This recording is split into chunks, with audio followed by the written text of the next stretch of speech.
Hello student, class 7 की lecture series में आपका स्वागत है। आज के इस वीडियो में हम प्रश्नावली 6.2 स्टार्ट करेंगे। तो देखो आज का पहला क्वेश्चन क्या दिया है। देखो इसमें दिया है निम्न आकृतियों में अज्ञात बाह्य कोण x का मान ज्ञात कीजिए, जैसे कि आपको यहाँ पे दिख रहा होगा। अब देखो इसमें एक कॉन्सेप्ट आपको पता होना चाहिए। देखो सबसे पहले मैं यहाँ पर कोई त्रिभुज बना लेता हूँ, इसके द्वारा मैं आपको समझाऊँगा। ठीक है, कोई त्रिभुज मैंने यहाँ पर बना दिया इस प्रकार से। ठीक है, अब इस त्रिभुज का कोई सा भी नाम दे दो। मान लीजिए ये त्रिभुज है ABC।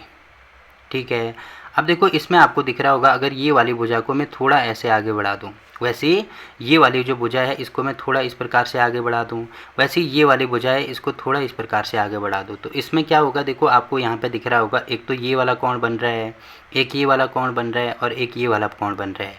क्योंकि ये जो कोण है, ये तीनों कोण आपको दिख रहे होंगे इस त्रिभुज के कहाँ बन रहे हैं, अंदर की ओर बन रहे हैं। इसीलिए इन तीनों कोणों को बोला जाता है त्रिभुज के अंतःकोण। ठीक है, अंतःकोण। अंतःकोण का मतलब क्या होगा, ऐसे कोण जो त्रिभुज के अंदर की तरफ बन रहे हैं, इसीलिए इनको बोलेंगे त्रिभुज के अंतःकोण। पहली चीज़ तो आपको ये पता होनी चाहिए। और यहाँ पे देखो, यहाँ पे भी तीन कोण बन रहे हैं। पहला कोण ये वाला बन रहा है, दूसरा कोण ये वाला बन रहा है और तीसरा कोण ये वाला बन रहा है। अब क्योंकि आपको दिख रहा होगा कि ये त्रिभुज के बाहर की तरफ बन रहे हैं, बाहर की तरफ बन रहे हैं ना, इसीलिए इनको बोला जाता है त्रिभुज का बाह्य कोण। बाह्य कोण। ठीक है, पहले तो ये दोनों चीज़ें आपको पता होनी चाहिए।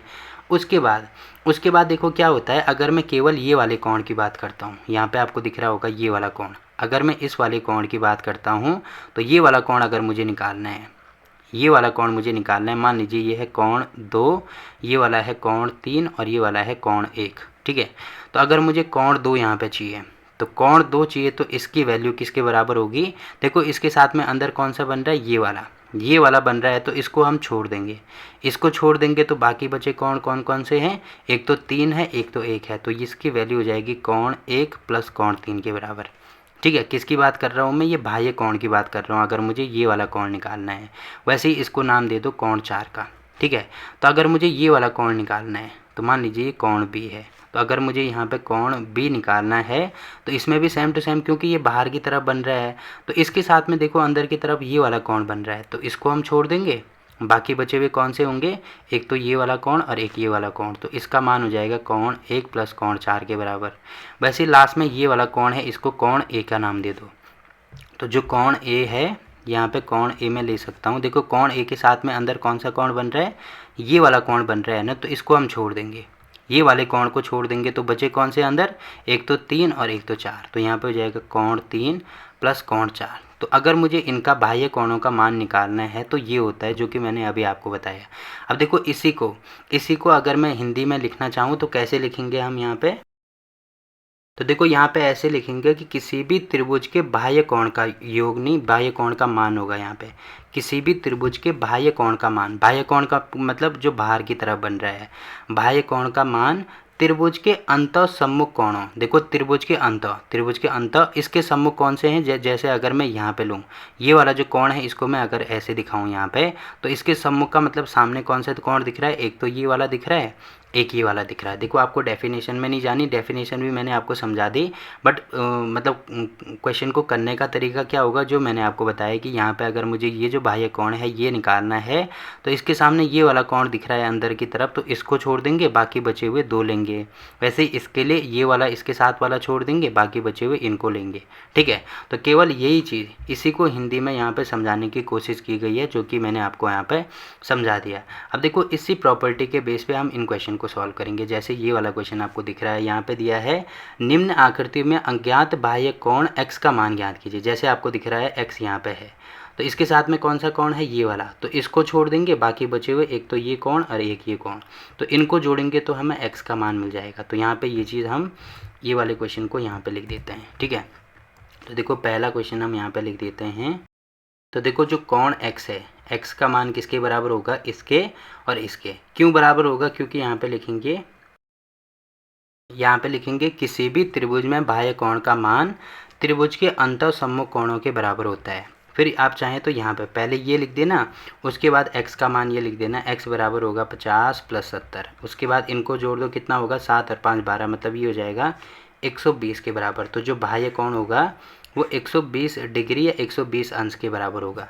वैसे ही सेम टू सेम बाकी के क्वेश्चन भी करने हैं। जैसे यहाँ पे x का मान मुझे निकालना है, तो ये किसके बराबर होगा, देखो इसके साथ में ये वाला कोण आ रहा है तो इसको छोड़ देंगे, बाकी बचे हुए ये और ये वाला कोण, तो ये हो जाएगा यहाँ पे 65 प्लस 45। यहाँ पे भी सेम टू सेम यही लिखना होगा।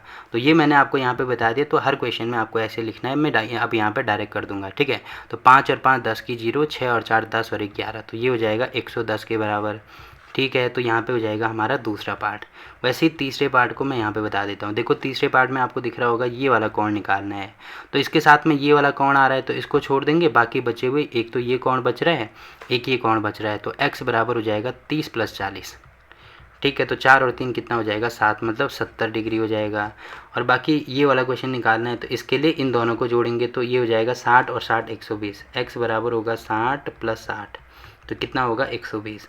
बाकी ये दोनों आपके लिए होमवर्क हैं, ठीक है। और इसमें आप कमेंट करके बताएंगे कि कितना आंसर आ रहा है। तो देखो यहाँ पे क्वेश्चन नंबर 1 कंप्लीट हो गया।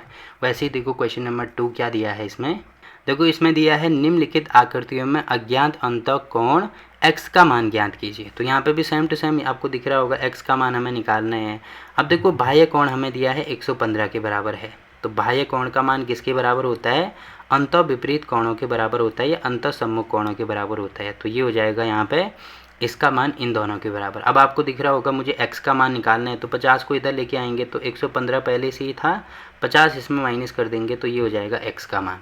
अब देखो 115 में से ये माइनस करेंगे तो 5 में से 0 गया, यहाँ पे हो जाएगा 5, और 11 में से 5 गया, यहाँ पे होगा 6, तो x का मान आ गया 65। तो x बराबर हो जाएगा यहाँ पे 65, इसको आगे पीछे लिख सकते हैं। तो x का मान यहाँ पे निकाल दिया, ठीक है। वैसे ही सेम टू सेम यहाँ पे भी करेंगे। देखो ये है बाह्य कोण, बाह्य कोण हमारे पास है 100।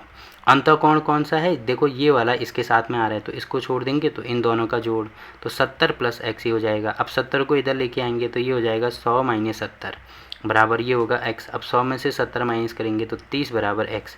तो x का मान निकालना है तो यहाँ पे हो जाएगा 30, ठीक है। वैसे ही सेम टू सेम देखो इसके लिए भी होगा। तो ये बाह्य कोण आपको दिख रहा है। अब देखो यहाँ पे मैंने बोला था जिसमें इस प्रकार का वर्ग का साइन होता है उसको बोलते हैं 90 डिग्री या समकोण उसको बोला जाता है। तो यहाँ पे मैं लिख सकता हूँ कि 125 बराबर किसके है, x प्लस 90 के, तो यहाँ पे हो जाएगा x प्लस 90। अब x का मान निकालना है तो 90 को इधर लेके आएंगे तो 125 माइनस 90 बराबर होगा यहाँ पे x के। तो 125 में से 90 माइनस करेंगे तो ये हो जाएगा 35 के बराबर। तो x बराबर हमारे पास आया 35, ठीक है। ये वाला भी हो गया। बाकी ये वाले आप खुद ही कर सकते हैं, तो ये आपके लिए होमवर्क हो जाएंगे, ठीक है। और इसमें आप कमेंट करके बताएंगे कि कितना आंसर आ रहा है। तो यहाँ पे आपको दिख रहा होगा प्रश्नावली 6.2 भी यहाँ पे कंप्लीट होती है। अब देखो इस प्रश्नावली का मेन मोटिव यही है कि आपको ये चीज़ पता होनी चाहिए, जो बाह्य कोण होता है वो अंतः सम्मुख कोणों के योग के बराबर होता है। केवल आपको ये ध्यान रखना है, ठीक है। ये वाला कोण इसके साथ वाले जो कोण है इसको छोड़कर बाकी अंतः कोण जो बचे उनके योग के बराबर होता है। केवल आपको ये ध्यान इसमें रखना है। तो देखो प्रश्नावली 6.2 भी कंप्लीट होगी। अब इस प्रश्नावली में किसी भी क्वेश्चन में अगर आपको कोई दिक्कत आती है तो आप कमेंट करके पूछ सकते हैं, ठीक।